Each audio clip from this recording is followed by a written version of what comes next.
Les marchés chutent, la situation chypriote inquiète et affecte les places européennes qui évoluent à la baisse.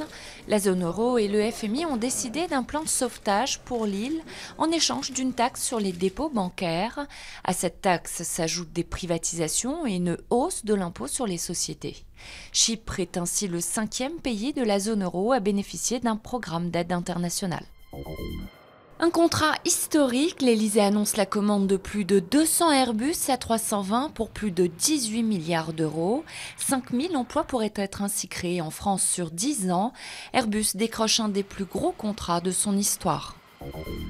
L'opposition syrienne veut se choisir un Premier ministre. Réunis à Istanbul, les membres de l'opposition vont tenter de former un gouvernement provisoire chargé d'administrer les régions sous le contrôle des rebelles.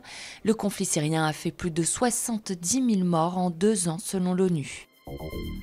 Changement de leader dans un contexte de crise sociale. Après 14 ans de leadership, Bernard Thibault quitte son poste de secrétaire général de la CGT et passe le témoin à Thierry Lepan. Un choix qui s'est fait dans la douleur. Bernard Thibault avait vu sa candidate récusée par le Parlement interne. Retour gagnant, Rafael Nadal a remporté le titre dimanche à Indian Wells en battant 4-6, 6-3, 6-4 l'Argentin Del Potro en finale du premier Master 1000 de la saison. Nadal jouait son premier tournoi sur dur depuis sa blessure au genou gauche qu'il a tenu éloigné des courts pendant 7 mois.